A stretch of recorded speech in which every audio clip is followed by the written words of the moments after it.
Hi friends, illegal immigrants ను దొరికినోని దొరికినట్టు identify చేయండి, మెడబట్టి బయటికి గెంటేద్దాం.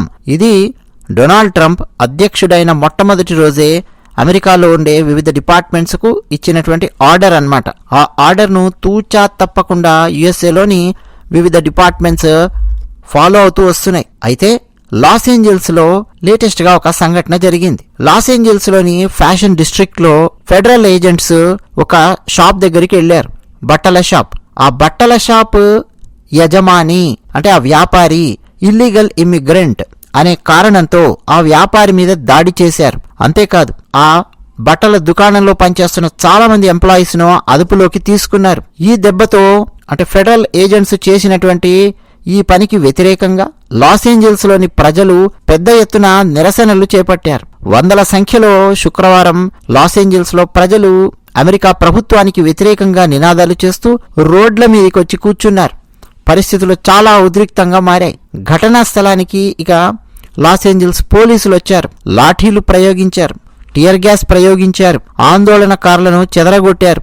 దాదాపు 40 నుంచి 50 మంది దాకా నిరసనకారులను అదుపులోకి తీసుకున్నట్టు తెలుస్తోంది. Service employees international union California అధ్యక్షుడు డేవిడ్ హొయాట్, ఆయనను కూడా అధికారులు అదుపులోకి తీసుకున్నారు. సో దాంతో ఆందోళనకారులు ఇంకా రెచ్చిపోయారు. లాస్ ఏంజల్స్ లోని ఫెడరల్ బిల్డింగ్ బయట వందలాది మంది ఆందోళనకారులు గుమికూడారు.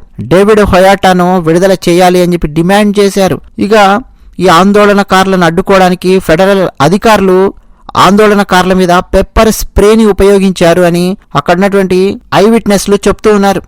అయితే దీని మీద అధికారులు స్పందించారు. ఇల్లీగల్ ఇమిగ్రెంట్స్ ను అమెరికా నుంచి బయటికి పంపించడానికి అమెరికా ప్రభుత్వం తీసుకుంటున్న చర్యల్లో భాగంగానే ఆ బట్టల దుకాణానికి చెందిన వ్యాపారిని అరెస్ట్ చేశాము, కొంతమంది ఎంప్లాయీస్ ని అదుపులోకి అందుకే తీసుకున్నాము.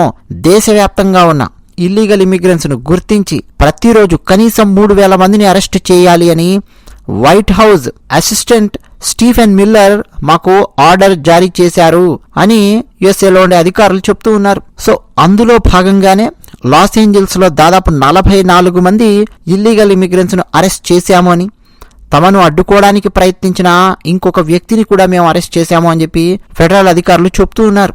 సో యుఎస్ఏలో ఇది జరుగుతోంది. ఇల్లీగల్ ఇమిగ్రెంట్స్ ను వెతికి వెంటాడి పట్టుకొని మెడబట్టి బయటికి గెంటే పనిచేస్తోంది అమెరికా.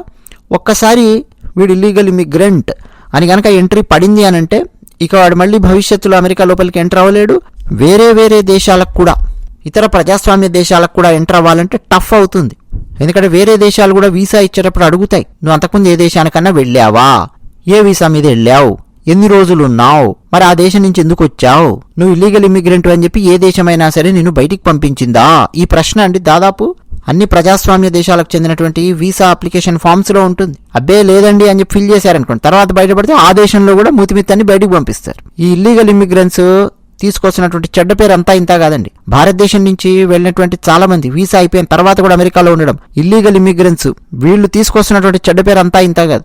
ఒక పక్క అద్భుతంగా ఇంజనీర్స్ పనిచేస్తూ ఉంటే, ఒక పక్క ఆఫ్ షోర్ ఆన్ సైట్ మోడల్లో ఎంతో మంది భారతీయులు పనిచేస్తూ ఉంటే అమెరికా భారత్ 2 దేశాల మధ్య వ్యాపార సంబంధాలను, దౌత్య సంబంధాలను, సాంస్కృతిక సంబంధాలను బలోపేతం చేసే విధంగా ఒక పక్క పనిచేస్తూ ఉంటే, మరో పక్క ఈ ఇల్లీగల్ ఇమిగ్రెంట్స్ భారతదేశానికి చెడ్డ పేరు తీసుకొని వస్తూ ఉన్నారు. ఒక భారతదేశమే కాదు, వేరే ఏ దేశాల నుంచి వచ్చారో ఆయా ఇల్లీగల్ ఇమిగ్రెంట్స్ అందరూ కూడా ఆయా దేశాలకు చెడ్డ పేరు తెస్తున్నారు. ట్రంప్ మాత్రం ఈ కార్యక్రమం అయితే చాలా బాగా చేస్తూ ఉన్నాడు.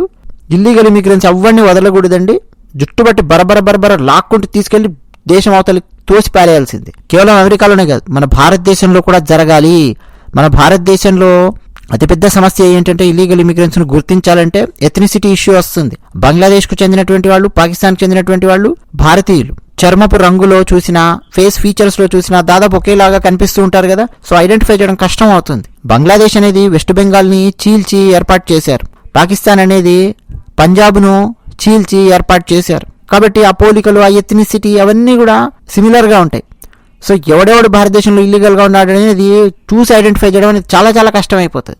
అమెరికాలో అలా కాదు కదా. అమెరికాలో ఉన్నటువంటి వాళ్లకు మెక్సికో వాళ్ళని ఐడెంటిఫై చేయడం కొంచెం టఫ్ అవుతుంది. కాకపోతే భాషను బట్టి చాలా ఈజీగా కనిపెట్టేస్తుంటారు. ఓ 4 వాక్యాలు మాట్లాడంగానే అర్థమైపోతుంది. స్పానిష్ భాష ఇంపాక్ట్తో ఇంగ్లీష్ మాట్లాడడానికి, జనరల్గా ఇంగ్లీష్ మాట్లాడడానికి డిఫరెన్స్ చాలా ఈజీగా అర్థమైపోద్ది. కాబట్టి మన భారతదేశంలో ఇల్లీగల్ ఇమిగ్రెంట్స్కు భారతదేశంలో ఉండే కొన్ని లోకల్ పార్టీస్ కూడా ఒత్తాస పలుకుతూ ఉండడం కూడా ఒక పెద్ద సమస్యగా మారింది. అది విషయం.